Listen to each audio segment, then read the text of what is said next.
Hi, this is KL Wells, founder and CEO of Voices in Courage. So, we're starting today with the number one thing relative to the five acts of courage, and that is to feel. First things first is allow yourself the grace and the permission to feel your feelings. And one of the things I first think about is there was a study done not too long ago asking people to identify feelings. And the average person, the majority of people identified three feelings: happy, sad, and angry. And quite frankly, when I read that for the first time, I was just blown away because I'm like, okay, there's a whole lot more than three feelings, and two of them are sad and angry. One happens to be happy. So that's not enough for me. But where I start with all of this is I think about those moments when we have been the most challenged. And currently, one of the things that we're dealing with right now is my son actually is in relapse. And we have a variety of emotions that are going and swirling and embedded and having to work with through this experience. We've been going through this for about 2.5 months. But just to get raw and real, last night we got a phone call from one of the alumni coordinators at one of the rehab facilities in the area that he lives in. And the only place she was in communications with my son, but the only place they could put him was Phoenix, Arizona. And my wife and I had a fairly heated discussion about, do we pay for him to get on an airplane to go to Arizona? And it just showed after 4 years in the midst of all of this that when the stakes are high, the feelings rise. And we navigated it. We have different perspectives on this even now. And this morning we both said that got a little heated last night. That's not exactly how we want to handle. And we acknowledged that we had different feelings about it and different thoughts about it and a little bit of a different perspective. So when I went to bed last night, I did my work in terms of gratitude and shifting the energy from frustration and concern. And I don't go down the anguish and despair road anymore in terms of those types of feelings. But in the early days, those were feelings that were prevalent a lot of the time. And I really did need to work on shifting out of anguish, shifting out of despair in these very trying moments that were just part of our journey. The day that I witnessed my son's arrest was so steeped in heartbreak and anguish and drop to your knees. Wow, it was shocking and heartbreaking and all the things. And so I just leaned in. I just leaned in and did drop to my knees and cried and sobbed and prayed to God to shift the situation to protect my son as he went to jail. And this was a completely new experience for us. And so there were a lot of feelings that were floating around during that time period. And so my encouragement to everybody is to be aware of what you're feeling. Check in and see, where are you in the midst of your feeling? Are you angry? Are you sad? Are you in anguish? Are you in despair? Are you in hopelessness? Or when the good times show up and you get to see, when my son has been clean and sober for an extended period of time, I get the joy of seeing him in the bright light that he really is. That is truly who he is. And that joy, that enthusiasm, that warmth of heart, all the good things, happy, delighted, that show up when I have those moments with him, reverence for life. Those are a lot of different feelings that bubble up and are present for me in the midst of those joyful moments. And I seize those. The other thing that I think about is that I actually do believe that the more aware and the more present you can be for the depths of your despair and anguish, the higher you can go in terms of your feelings of joy and ecstasy and reverence and wonder and awe. And so there's a corresponding high and low that as human beings, we have an amazing capacity to feel so many things. And I encourage people, quite often executives in particular that I work with, please be present for what you're feeling. And if you are really one of those people that grew up with parents that your permission was pretty much you could feel angry or you could feel happy. You might be able to feel a little blue or sad, but angry was the go to when things didn't go well because that has a tendency culturally to be the go to. Then what's really happening there is there's another layer below angry, which is sad, which is that I can't believe this is happening place. If you go to anger, then please be present and aware enough to just drop through to sad or drop through to being off in terms of what's happening. And whether it's feeling hurt. Yeah, I'm not encouraging people to stay in angry. However, if you are angry, then I'm encouraging you to do something that will help release the anger from your body. And this is one of the things about emotions is we tend to hold on to the tougher emotions is we hold on to deceit, we hold on to mistrust, we hold on to anger, we hold on to grief, we hold on to deep sadness, and it resides in our body unless we actually do the work to release it. There's a great book called The Body Keeps the Score, which is researched and is a great book to read to get a handle on and understand how this works energetically because we are energy beings. And if we don't allow the emotions to cycle through, then they get stuck. And so that is another one of the encouraging things that I want to put a pin in today is to say, allow your emotions to move through you and out. And if you get stuck, then there are things that you can do to get unstuck. And one of them is definitely from a tools perspective, if you're stuck in anger, then you need to move your body in a way that is not an expression of anger.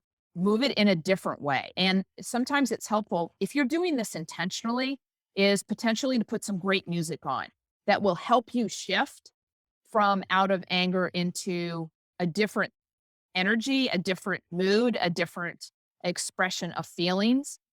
And the body is the best way to do that first because our bodies are a representation of the emotions that we're feeling. So you can see in our physicality, our emotions. You might not necessarily know exactly what it is we're feeling. But what I'm saying is you are at least be aware that you are feeling and expressing physically those feelings.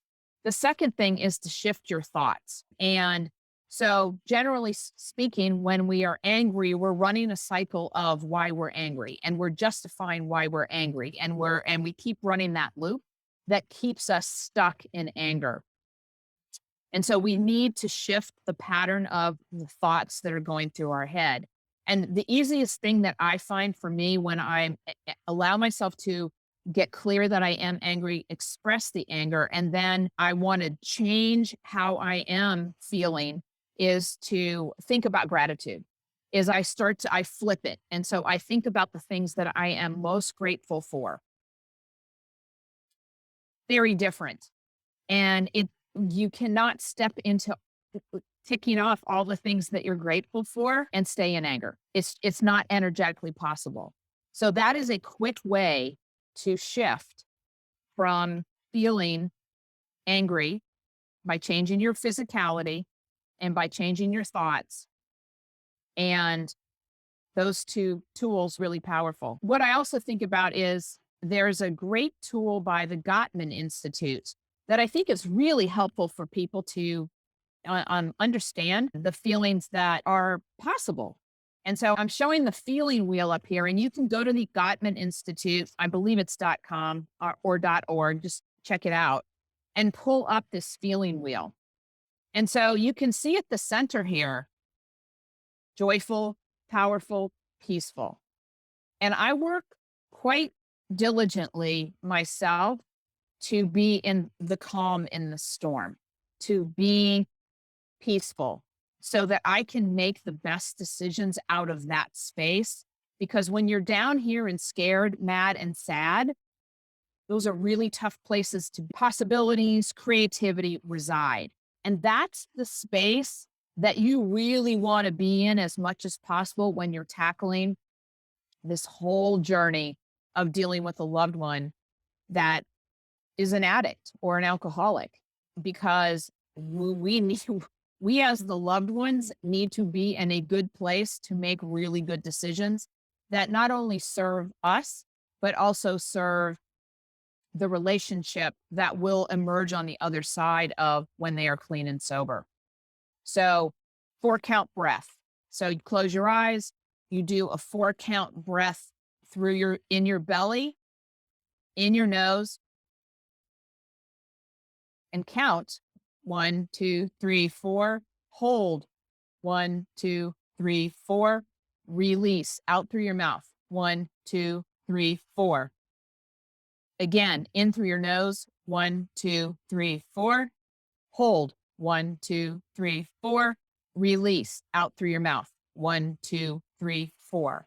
And if you do that 3 or 4 times, it will help shift you out of fight, flight, and freeze up to your neocortex, where you are much more able to make great decisions, confident decisions, intelligent decisions, and through here, creative decisions, vibrant decisions. And so I'm very keen on making sure that I'm in a really good place to be able to make decisions that serve. One of the other things, to segue just a little bit here, that I am very focused on is I just didn't want to get stuck in crisis. For instance, when my son was arrested. And so obviously crisis situation and deep anguish and deep sadness and brokenheartedness and shock. And once I started to emerge on the other side of that, because I allowed myself to go into that darkness and cry it out and cry and sob until I felt I didn't have any more to cry. I just, it was all cried out, so to speak. Then I wanted to move into action. And so from crisis to struggling, which is what we were doing on the front end of this, to surviving in the midst of this journey of addiction, and then moving to thriving. And I have been very focused on creating a life that is an expression of thriving, even in the midst of dealing with my son's addiction. As sad as this journey can be, as joyful as this journey can be, all the ups and downs that swirl around our experience with my son's addiction, I wanted to make sure that he's just one part of my life. He is not the totality of my life. And so I think of kind of these life bubbles. And I have a great marriage. That's one life bubble. I have great work, and that's another life bubble. I have great friends, and that's a great bubble. I have things that I love to do. I'm a backpacker, I'm a hiker, and I have a great little tribe. That's a bubble. I've done a vision quest process where I created a small group of people that are now my tribe. I actually get to see them tomorrow. That's another bubble. And so you can see I have a whole bunch of bubbles in my life that are really going super well. I'm thriving in those bubbles. And I did not want the bubble of Sam's addiction to overtake the rest of all the things that I've got going in my life that are really thriving and fun and inspiring. And I can't wait to get up every morning to see my clients and do the work that I love to do.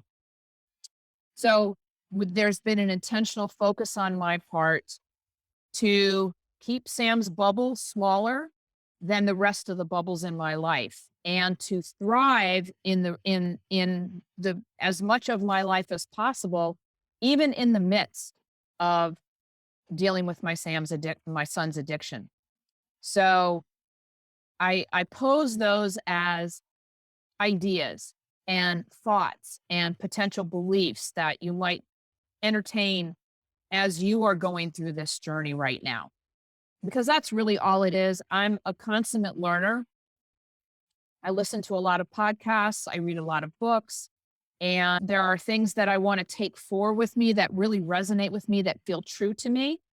And then there are things that don't resonate with me and don't feel true to me. And I am completely willing to let those fall away and maintain and hang on to the things that have resonated with me. And that those things that I've talked about so far have been tools and ways of looking at things from a mindset perspective and understanding my own brain science so that I can help myself in the midst of my own journey with dealing with Sam's addiction.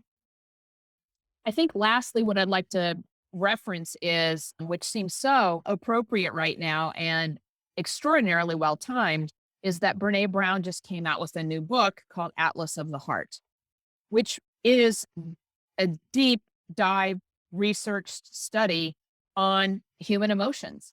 And one of the emotions that she references in this book, which I highly recommend, is worry, which I don't know anybody who doesn't deal with worry, particularly in a scenario of addiction and alcoholism. So worry is a failed strategy. Worry means that we are thinking about things that haven't happened yet, and we're giving energy to those things. And obviously in this disease, we're worried our loved one's going to die.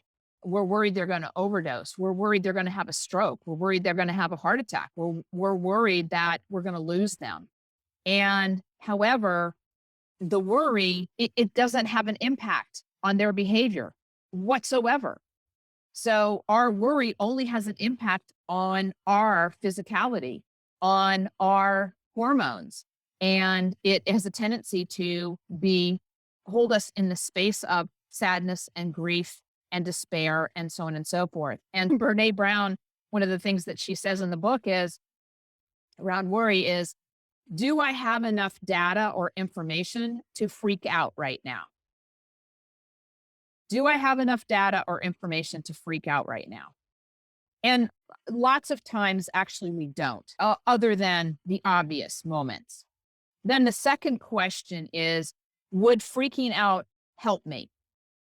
Would freaking out actually serve the situation? And the vast majority of the time, I'm hard pressed to think of any time actually, the answer is no.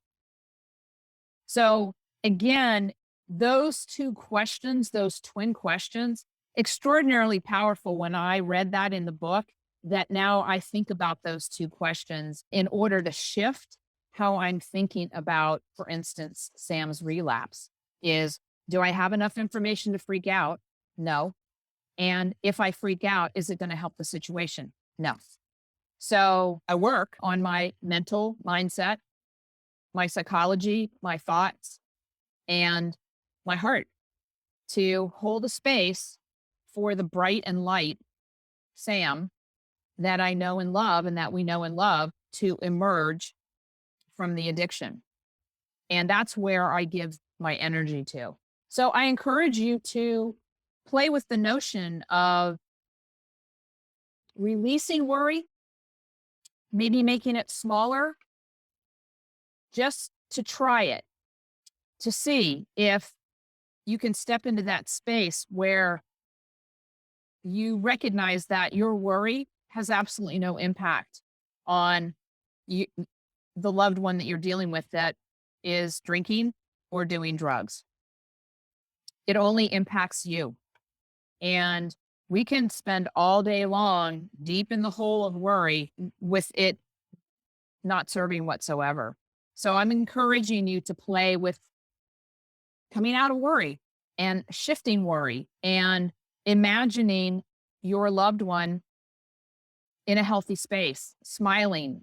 Surround yourself with pictures of them when they have been bright and light and beautiful and gorgeous. And I have pictures throughout my office. You can see over this shoulder, that shoulder, this shoulder, my son's baby picture and his graduation picture.